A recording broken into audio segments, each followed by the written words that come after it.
Welcome back to Highly Successful Couples. I'm your host, Nick Solacek, and today I'm joined by my partner, Alyssa Hansen, to chat with Deej Juventin, who's the co-director of the Institute of Somatic Sexology in Australia. He has 20 years of experience, tons of certifications, and we think that he can provide a lot of insight into conversation around sex, relationships, especially long-term relationships, desire, arousal, and a number of other subjects that we're going to touch on. So if you want to learn about sex, you want to bring more pleasure into your life, you want to understand about something about somatic sexology, this could be the interview to listen to. So Deej, welcome to the show. Thanks for joining us. Thanks for having me. Something that people might be wondering is they've heard this word somatic, or maybe they've been told that they should see a somatic therapist by their ex-partner, but they don't know what somatic means. And maybe you could shed some light on that for us so we can better understand that phrase. Yeah, somatic is what we're experiencing through the body, our experience of being alive in the body on the planet. So cognitive describes all our thinking capacities, narrative describes all our speaking capacities, somatic describes all our feeling capacities. And it's been a piece missing from a lot of education, a lot of counseling, a lot of psychotherapy, a lot of different modalities, because the Western world is focused on thinking and speaking and prioritize those as our areas of research, until relatively recently, where the somatic movement is bringing up what the body is experiencing to work with what we're thinking and what we're saying. And is there often a big difference between, what someone's experiencing in their body and what cognitively they're experiencing? When the two aren't working together, we're often out of sync with our authenticity, with what we really want, right? So if I'm basing what I want from my partner, for example, on only what I'm thinking, there's often going to be a dissonance with what I'm feeling. So somatic works helps people drop into the feeling aspect so we can get what I'm feeling into alignment with what I'm thinking and what I'm saying. And then it's more likely to be real, because the body is the part of us that's grounded in the present moment. It's the part of us that's living in the world, whereas our minds can and do go everywhere. They're very powerful and very wonderful, and we can hypothesize and imagine and speculate and all kinds of wonderful things. But when we do that without grounding it into what we're experiencing in the present moment, it can get too hypothetical. So by bringing in the somatic aspect, we're bringing it into something that is actually real and here and now. And so as we're talking about that experience of life, there's so many things, everything we experience, we could talk about it, our relationship of experiencing that through the body. Specific to your work with sexology, what are some common challenges you're seeing in the world, or common themes that you're seeing maybe in your private practice or with your students or in workshops that you teach?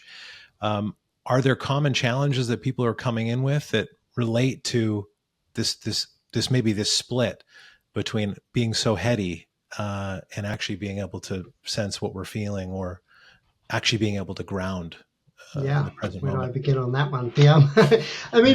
Lots of things that, because we've gone a step further in some ways from being, all in our heads to being all online. The awareness has moved from the body. Maybe it didn't happen temporarily in this order, but there has been in the last, few hundred years a focus on being all in our heads. And now we're taking that further out into being on screens and online. So particularly when it comes to sex, for the first time in the history of our species, people are learning about sex through what they're seeing on the screen. Yeah, people are learning about sex through pornography and primarily. And that, as well as a culture that focuses on doing and production and being busy, means that everything's sped up. So one of the major challenges that clients come with around sex is we haven't learned to regulate, and people have learned to do things very quickly, and people have learned a lot of people have learned that sex is an upregulated, a fast activity, and when we're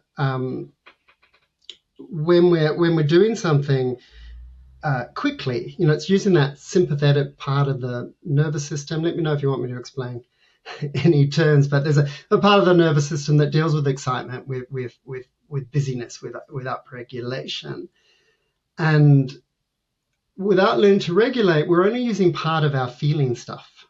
We're only using a part of the nervous system. And by learning to regulate, by learning to move through fast, exciting activities and socially engaged activities and down-regulated activities, we wake up more of the body, we wake up more of the nervous system, we wake up more of our pleasure potential. So with that fastness, there are a lot of sexual issues. So early ejaculation, erectile difficulty, even pelvic pain. Part of that is because people are moving very quickly and aren't paying attention to what the body needs while they're moving quickly. So there's a number of things you touched on there in terms of this slowness. We're moving really fast in the world. We move really fast through sex. Maybe we learn through pornography that sex is supposed to move very fast. Or we learn that maybe one partner's pleasure is more of a priority, or that men need this or women need that. We can get some illusions about what's true, what actually happens in reality, and especially what happens when we're not high on our own neurochemicals in the honeymoon phase of relationship. Yeah. Are there any bullet points here in terms of, is there something that pornography teaches us that's helpful? Or I hear a lot about harms. I hear a lot about risks.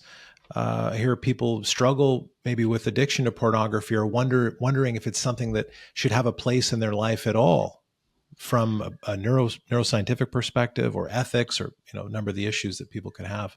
Yeah.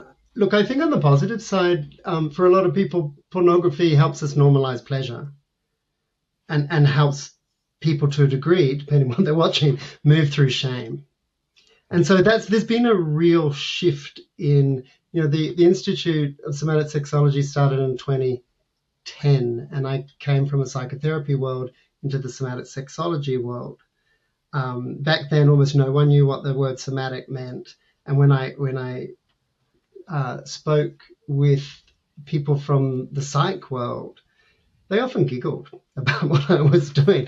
But there's been a real shift in the, how long has it been? 15 years. In that 15 years, and that for a number of reasons. One is the advances of neuroscience and the money being spent on research into trauma is showing that if you want to support people living with trauma in really moving through it and making a difference in their lives, you have to also work through the body. So there's getting there's that kind of scientific data to show that somatic work is important. And at the same time, and I think in part at least because of pornography, people are talking about sex more. And so, for example, my GP, I don't know what you call it in Canada, the general practitioner, the general doctor you go to, they've had almost no training in sex or sexual issues, but their clients are bringing their sex lives to their GPs, to their psychologists, to their psychotherapists, to their friends a lot more than they used to be. So things have really shifted. And also with media, for example, a lot of media is interested in speaking to people who know something about sex, whereas 10, 15 years ago, most of the outreach from media was much more sensationalized than it is today.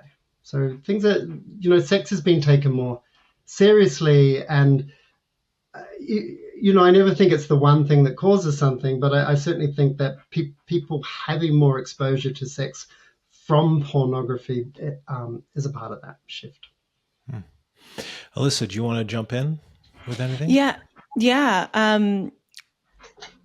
I was curious, Deej, I know, Nick, you just kind of mentioned maybe some not so useful things about porn, but I would love to hear, Deej, some of your thoughts on what's not useful with pornography from your modality or world. One that I've mentioned is that, like, and porn is, if you look at 1970s porn versus modern porn, it's interesting because things have changed. Like porn in 1970s, there was much more variety in everything. There was a more variety in body shape. There was more variety in body hair. There was certainly more variety in tempo and moving towards and moving away. And so it's interesting to look at the history of porn and how it's changed. So it is much more, in general, there's a lot of stuff out there, but in general, it's faster. Bodies are similar. There's not much body hair, all those kinds of things. So there's that fastness that's come out of it. But I think one of the main challenges for people is that porn can be disembodying. Yes, because the erotic focus when we're watching porn is not necessarily in our own bodies and on the incredibly wide, nuanced sensations and that are happening in the body.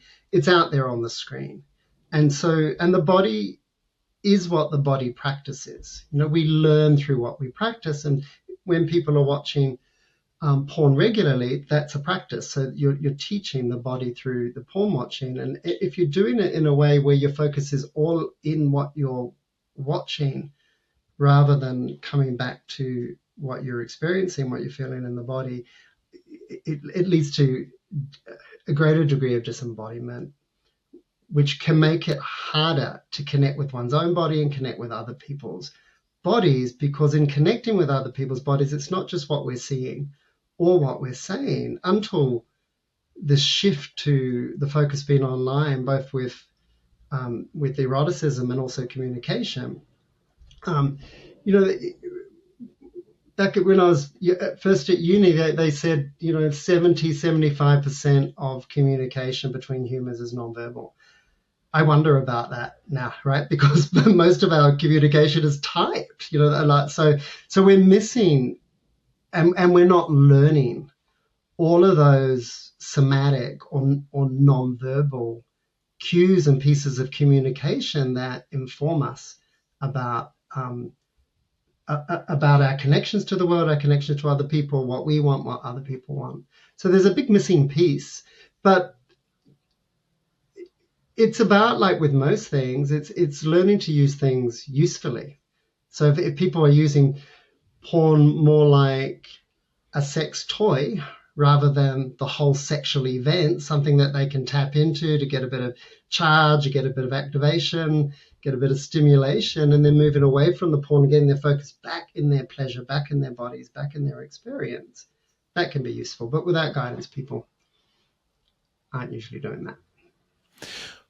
If someone has the entirety of their sexual experience connected through pornography, in that whether they're single or they're partnered, that they have a large focus on pornography, they maybe are having a lot of solo experiences, maybe they feel desire discrepancy with their partner, or they feel stuck in terms of the sexual connection, initiation, so in adult life, sometimes the logistics of making things happen.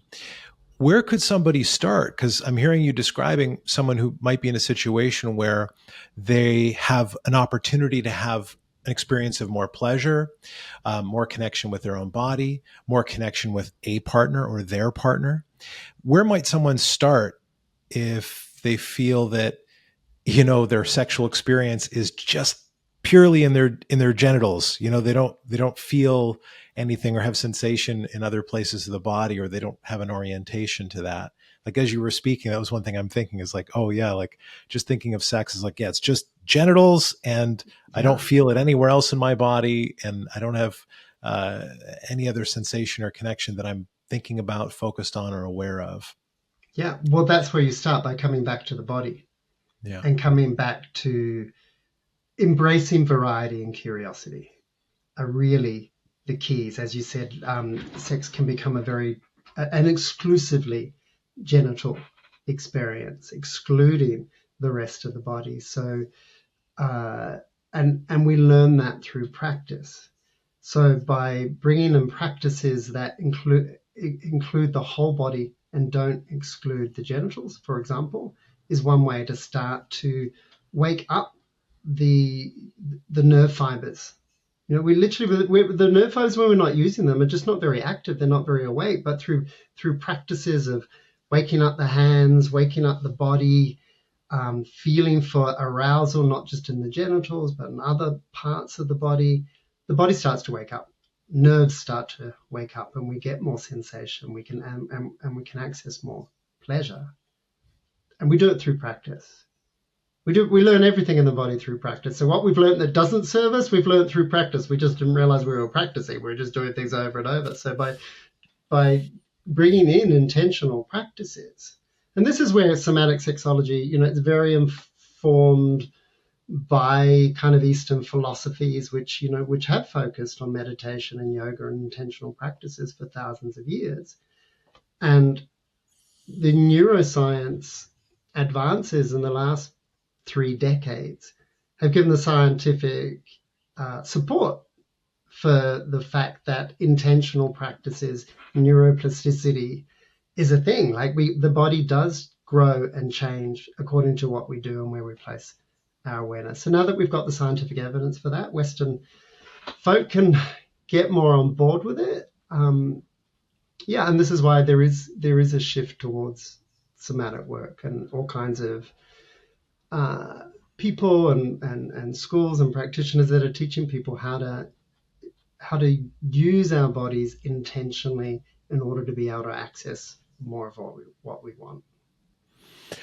Something that comes up for me as you're sharing is this idea that if we want to lose weight or we want to gain muscle, we might expect that there's something that needs to change in our daily habit or our routine. We might have to make an effort in some way and apply ourselves. Yeah. And when it comes to our sex life, we just want it to happen. We just want it to be amazing. We want it to be easy and to flow. Yeah. And we feel a lot of shame sometimes, frustration, personal suffering in different ways about that experience when, we married this person that we love and we do want to be with them forever, but we've got this maybe lack of desire, or we have desire discrepancy. And I realize that those can be two different things. How would you work with a couple? Where might you start with a long-term couple who has desire discrepancy and maybe feeling even a lack of arousal at all? There are many things to support the people in developing awareness around.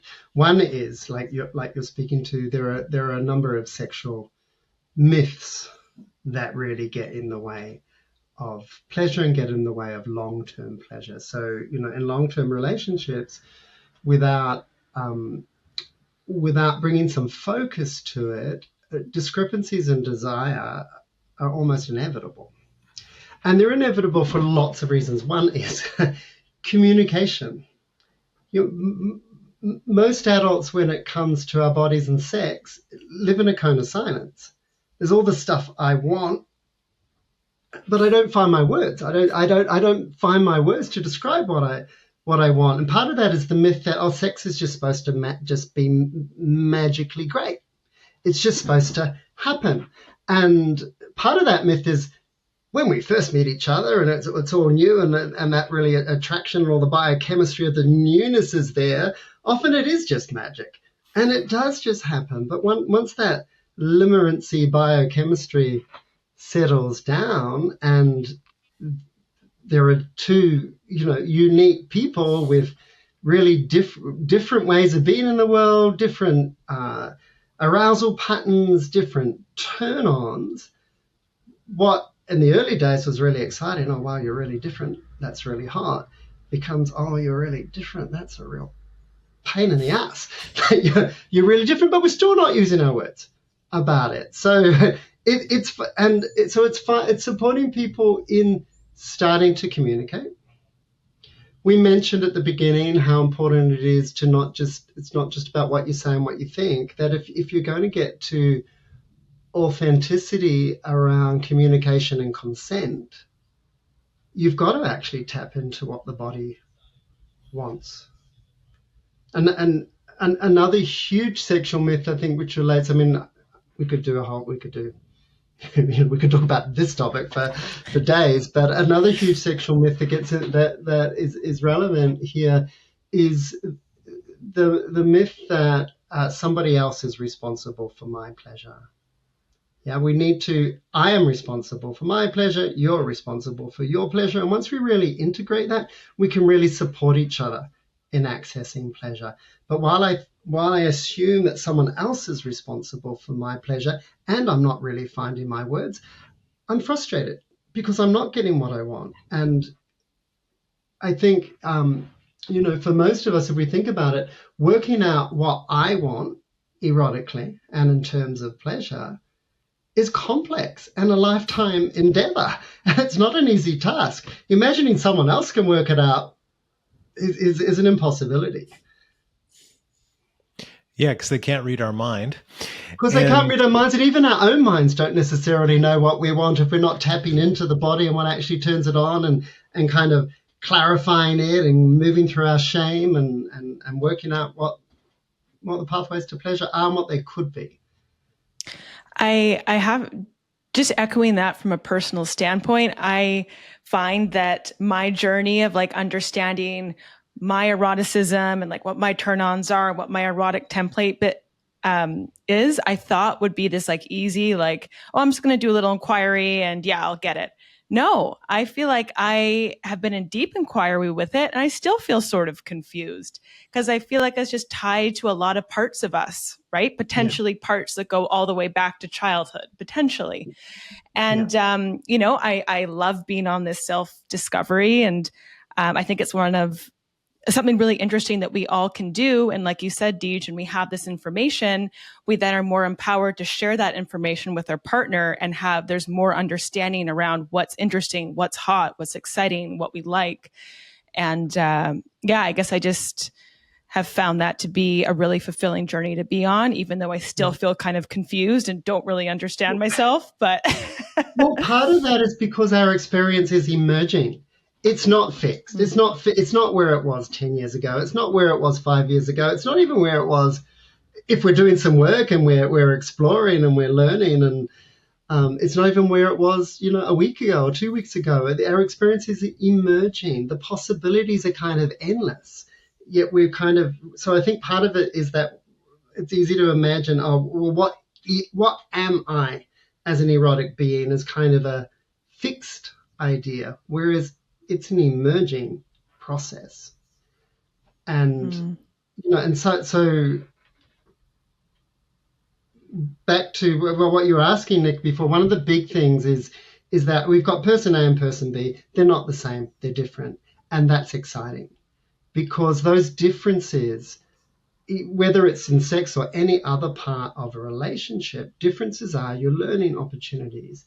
And I feel that, at least in part, we come into a relationship because it gives us vibrant opportunities to learn and grow. And we're going to get to places in all aspects of a relationship, but certainly in sex, of where we get to roadblocks. And we've got three main choices when we get to a roadblock. We can stay blocked. And people do choose to do that for long periods of time. We can leave the relationship and go and have a go at finding what we want elsewhere, or we can learn and we can grow, and from that learning and growth, there's newness. There's more variety, there's more cross curiosity, and there are more pathways to pleasure. When you were speaking about patterns from the past, things that we grew up with, maybe even just the subject of shame, one of the things that I really relate to here is that I was raised Catholic. So every couple of months, there's a tradition of going into a cubicle somewhere. Well, they don't call it a cubicle. It's something else, which I've forgotten.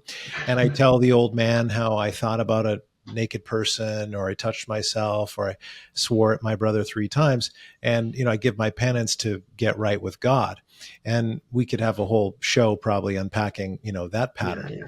But one of the things that paired with other parts of my development as a child, really, there was a lack of emphasis of something specific, which is about, first of all, my natural development, healthy feelings and experiences that you might have. You start exploring, as you grow up. You enter a phase where sexuality kind of comes online, and maybe you have an interest in someone in your class or someone in the neighborhood. And these natural experiences that we have, there isn't really a lot of guiding or mentoring. So we do, fumble our way forward. We might be mainly educated, as you're saying, by media or pornography, and we can be missing a lot about what's true. And for me, I think based on my childhood, there wasn't a lot of emphasis on my needs or what I want, not just sexually, but in terms of life. So one of the things that, Alyssa and I have explored together, at least one of my patterns, is like answering this question about, oh, what do I want? Or what do I like? Or what do I need? Mm. Because my world was actually very, me. I just do things for myself. I entertain myself. I take care of myself. And maybe I can't rely on other people for my emotional needs.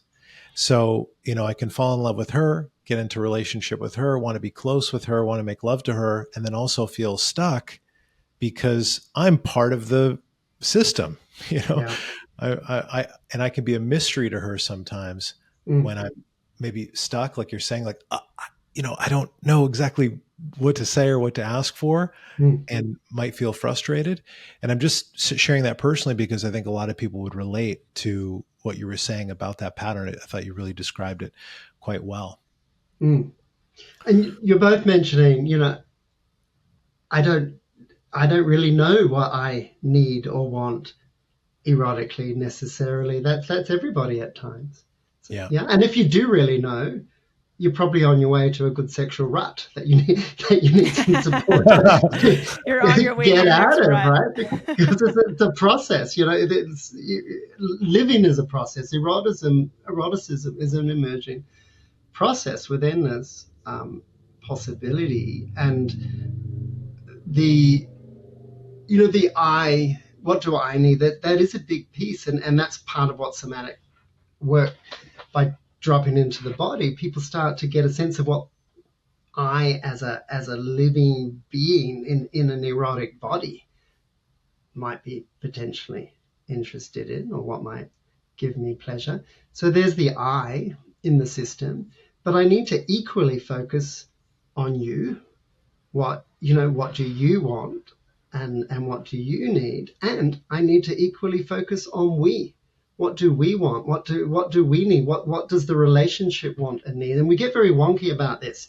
Either I'm more focused on your needs and not on mine, or I'm more focused on my needs and not on yours. That's that kind of transactional part of the cultures that we live in. But to live successfully in relationship, I think we really need to horizontalize, make equally important, and I need to be really really caring for and curious about what do I need, what do you need, and what do we need. Yeah, beautiful.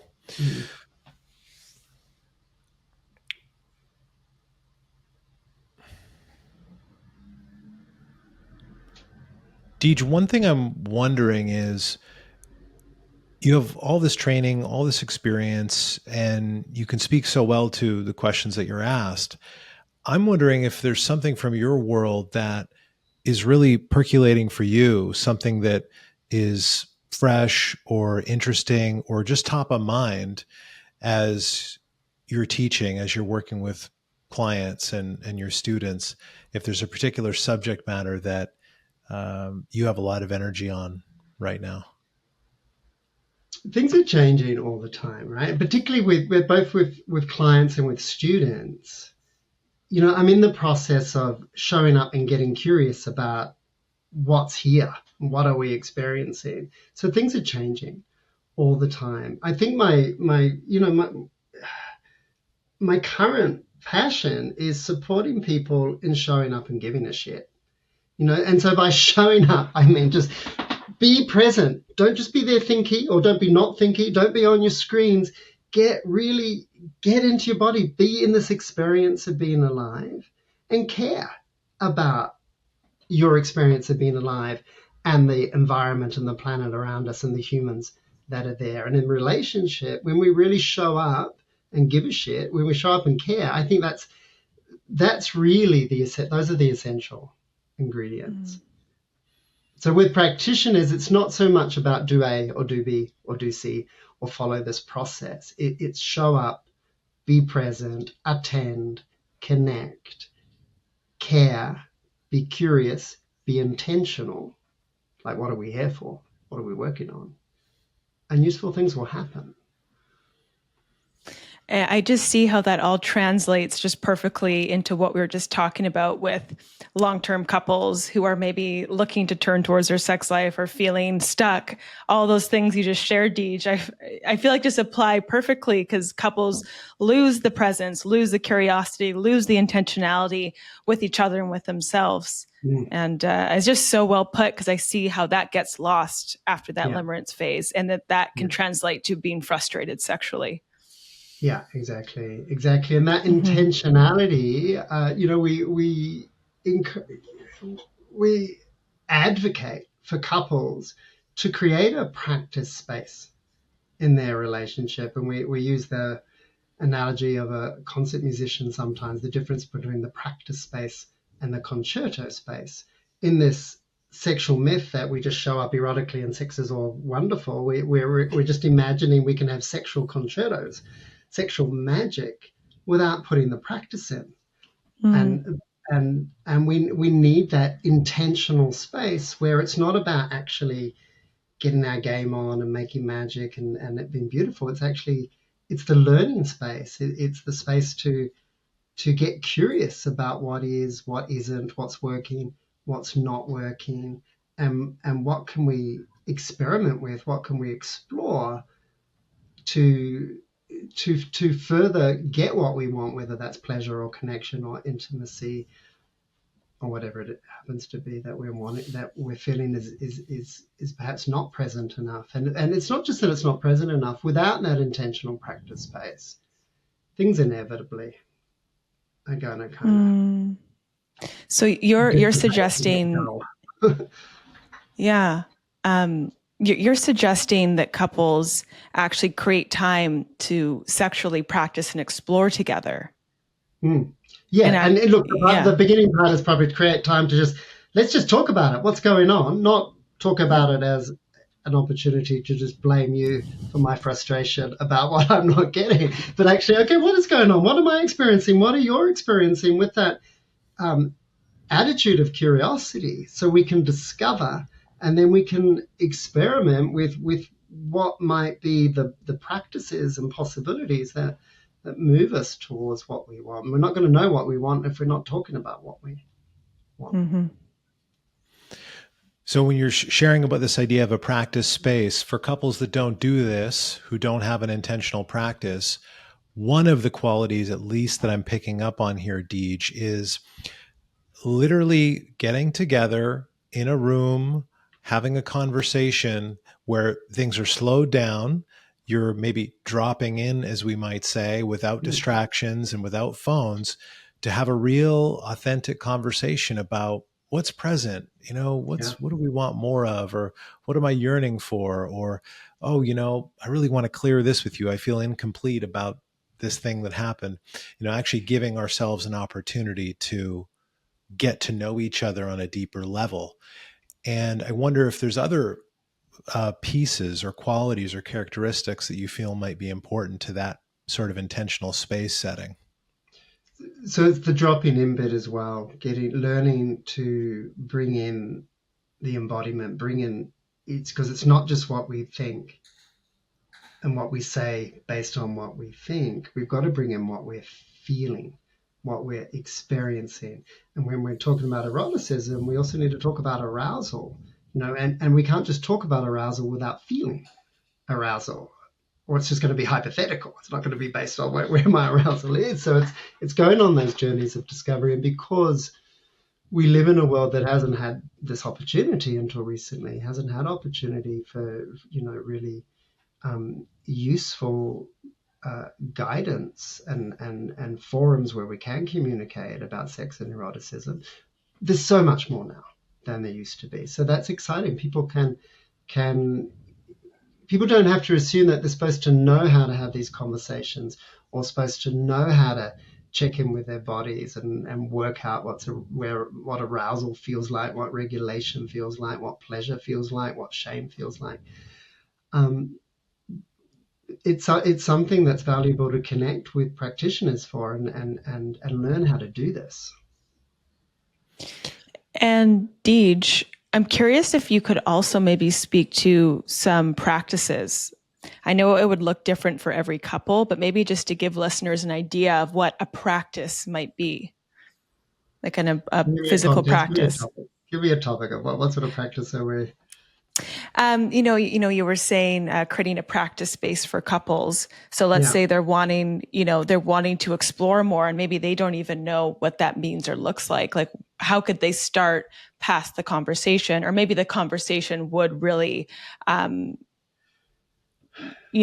be a part of that. Maybe the conversation does have to come first. Yeah, exactly. We need the conversation to get to the practice, which is why I'm having a conversation with you about how to get to the practice. But okay, so what comes to mind? And so, there's all kinds of ways we can explore our eroticism. So sexual styles, I know, Alyssa, you know about this.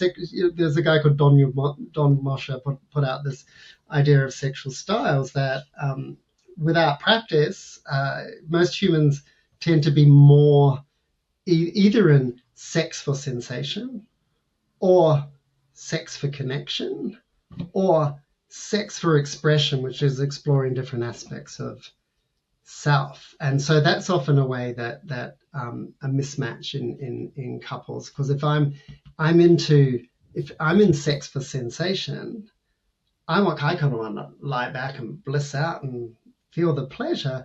Whereas if you're in more into sex for connection, you're going to wonder where I've gone. Yeah, so there's different focuses. People have different focuses. So those kind of things, finding out what are you in it for? What is sex about for you? And is that the same as your partner, or is that different?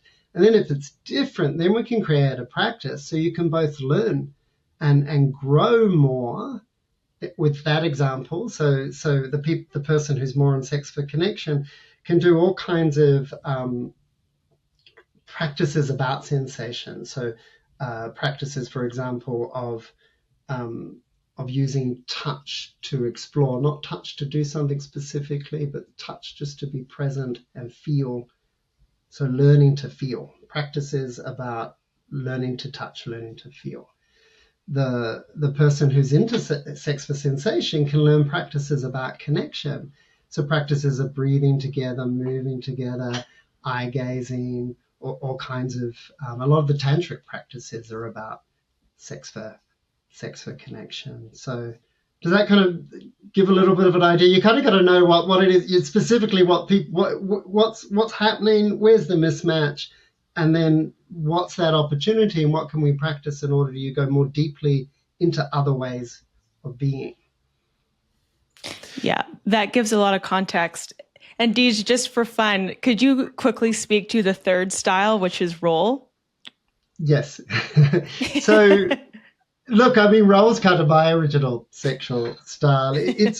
But some people think it means role play, like, dressing up as the nurse or the fireman, but, and that's a teeny part of it. But mostly it's about different aspects of self often come out in our erotic lives that may or may not be as prevalent in other areas of our lives. So maybe, and one that's kind of easy for the mind to get sometimes is, dominant or submissive. Maybe someone's really dominant when they show up erotically, and maybe they're not in other areas of their lives, or maybe someone's really submissive when they show up erotically. But it goes down to all kinds of levels. So initiator Yeah, the person who initiates and the person who waits for the initiation to happen, or the adored and the adorer.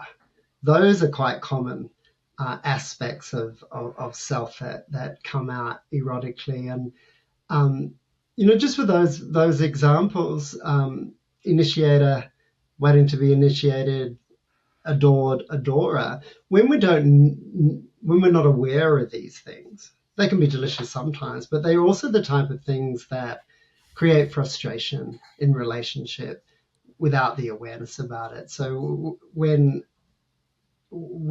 people start to become aware of how they are showing up erotically, there's a couple of things people can kind of integrate it more, move through the shame they might potentially be experiencing around that to really more fully own it, but also realize, okay, so there are other aspects of myself that I might bring out, because if I'm just all about being adored, that might be great, but that also, that could be imbalancing as well within the relationship. Do some of these patterns or roles exist or develop in a person from some experience of their childhood that, like, if I'm always wanted to be adored, that there's a void or a wound there for me, or some part of me that wasn't nurtured or developed along the way? Yes and no. There's Jack Byram wrote a book called The Erotic Mind, and he puts forward this theory of core erotic themes. And in his theory, that our hottest turn-ons, what really causes hot arousal in us, are often things from early in life, particularly childhood, that were painful, and it's kind of the body's wisdom and in finding a way to transmute early pain into current pleasure. But the body is constantly learning, and it might be childhood, it might be adolescence. But it's often about relationship. There's also with attachment theory, depending how people receive it. Originally, at least, it was that really in infancy we develop our patterns for relationship, but I think we develop them right through life. Like having in adulthood, having someone show up who actually is really present and attentive and curious and boundaried makes a big difference. But so does the opposite. In adulthood, meeting someone who is abusive also really changes our patterns and how we show up to relationships. So I think it's happening all the time, and it's the nature nurture. Some of it just is, and some of it is learned through our life's experiences. Over the last 10 years, I've been involved in running men's groups on the West Coast here of Canada. Yeah. And in my private work with clients and the emails and questionnaires that I get, I hear a lot of women stating that their male partners are resistant to growth and feeling that, I'm not really satisfied in these certain ways. My partner doesn't want to go to therapy. They don't want to go to counseling. And I wonder if there's a generic piece of advice, a general piece of advice you might give to a person, whether they're a woman or otherwise, in a position where they're feeling that resistance from their partner to grow or learn or set up a practice space.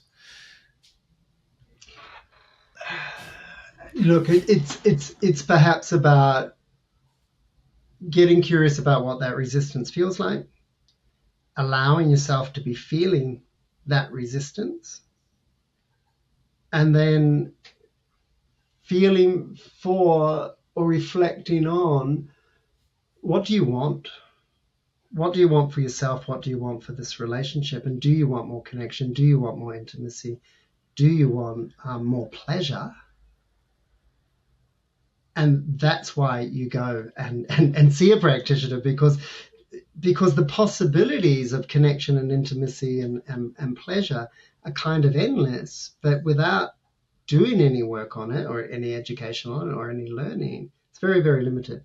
So we're a lot of humans are only experiencing a very narrow, very, very narrow range of what they could be experiencing in terms of intimacy and in terms of pleasure. And that's basically because they haven't been a big focus of education. It's not, or even conversation until relatively recently. When it comes to men's work as well, I mean, I don't know what it's like in Canada, but in Australia, communication and communication and growth just don't gender very male.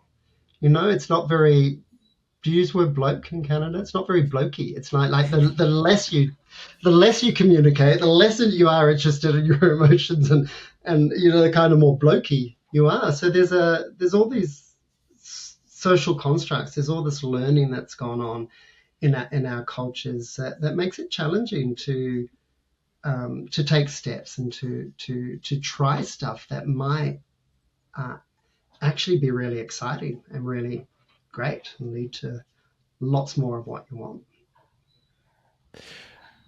As we're having this conversation, I noticed that your orientation again is, towards the body and what are you experiencing?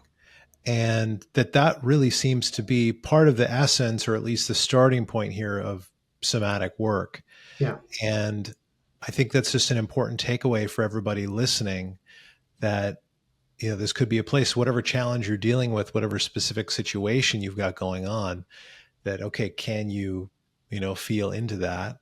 And instead of avoiding it or putting your head in the sand or numbing out, that might be a starting place to potential transformation or more pleasure. Exactly. Or more ease at some point. Yeah. What are you experiencing? It is the basics of somatic work. It's the basis of the kind of somatic philosophical shift too.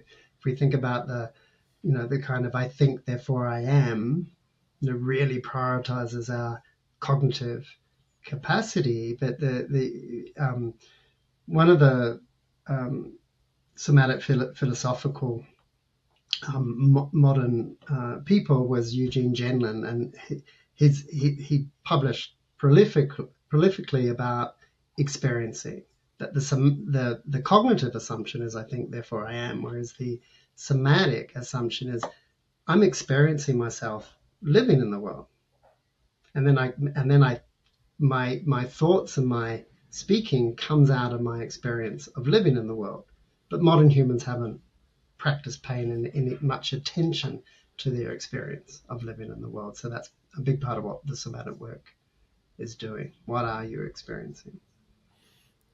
And so both culturally and in family systems, I can see how that pattern is reinforced. For example, in the family system, it might not be reinforced over time that I'm having my own experience, that I'm having my own subjective experience. And when I go to school, that I'm having my own experience. It might just be sit down, do the test, have you done your homework? And there's an authority saying, this is the experience I want you to have.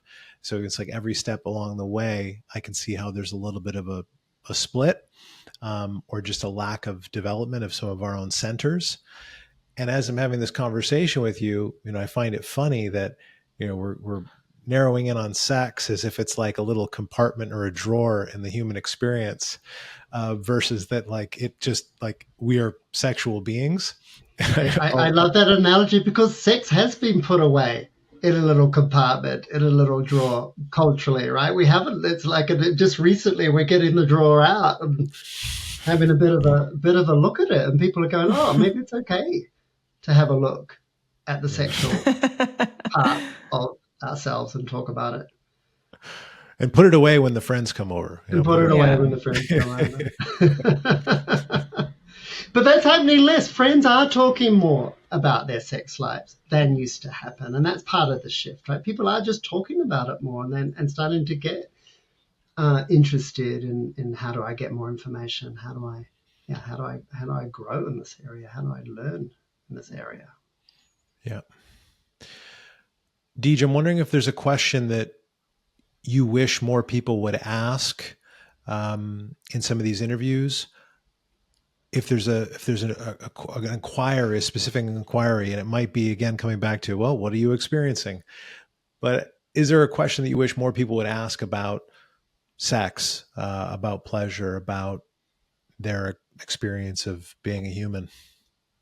I think it is, what am I experiencing and what could I be? What am I experiencing? What are you experiencing? What are we experiencing? And what could we be experiencing?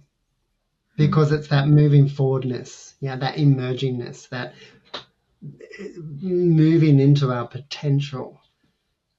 That's important, I think, and that's what conversations around sex and embodiment really need to be about. Yeah, beautiful.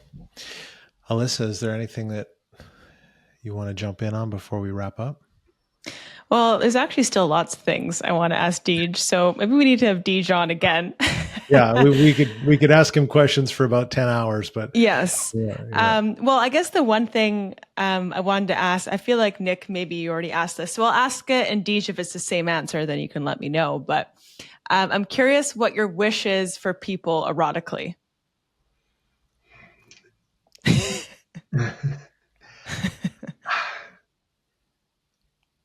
I wish that I'm working on. It's not that I wish. I'm working on people connecting more with what they're experiencing, so they can access more pleasure, because and experience ourselves as living beings, and it's essential, because as we desomatize, as we disembody, as we disconnect from our experience of ourselves as living beings, living in this vibrant planet, it becomes easy to objectify ourselves, each other, the planet. And that's a big part of somatic work as well, is that learning to re-experience ourselves as living, vibrant aspects of the social world and the environment around us is essential. We need to start to tap into the body's wisdom so that it can mitigate the mind's power, and we can start living more. We can move towards healthier ways of being with each other and being in the world. Yeah. I love the way that you shared that, because there is a real emphasis, I feel, in society that wisdom exists in books, and that it's out there and it's in the library. And your work, it sounds like part of the inquiry, part of the what am I experiencing is, what's the wisdom of the body, and what is my body telling me, or what is it that I want, or what is it What's that I actually need? possible now? Or, yeah. And And when there's you a say, lopsidedness, I think, without that, because the mind is powerful, but when it's not embedded in the living experience, that power can go in destructive ways. Whereas when it's embedded in the living experience of being in this body, being part of this planet, there's a balancing potential so that our power can be used in more wise ways, I think. beautiful. Yeah, it just makes me think that there's this call for humans to be alive again. And that's sort of what I got from what you said. It's like actually living, being alive in a human body on a That's planet. the wish. Live more, live more, feel more, be alive more. Yeah. Yeah. I love it. So Deej, in closing here, is there anything coming up that you'd like to promote? Is there something you'd like to say about where people can find your work or to learn more about your institute? Sure. The website is Institute of Somatic Sexology.com, and we're running practitioner trainings through the year. There's a certificate in somatic sex coaching starting in May, and a certificate in sexological bodywork starting in July. So people are interested in learning to be practitioners in this field, which is what we focus on. Institute of Somatic Sexology.com. Amazing. Alyssa, go ahead. Yeah. I just wanted to insert myself and just say that I have gone through one of Deej's practitioner trainings, the Certificate in Somatic Sex Coaching, and it was everything that I wanted it to be. I highly recommend it. It was so good, I didn't want the training to end. So I just wanted to add that. Thank you. Yeah, and I think that's important because Alyssa, you did a lot of research. So people that are on the maybe outside of this conversation might not know how many referrals you got to Deej's Institute. And there's a lot of great teachers out there, but this is definitely one that we can recommend and that you have personal experience with. So 100%. I actually dropped out of a program and joined this one. So there you go. Yeah, and we won't be endorsing that other program. So. No, absolutely not. Deej, thanks so much for joining us, and maybe we'll have you back on the show in the future. Yeah, thank you. It's been wonderful connecting with you both. Oh, thanks, Deej. See ya.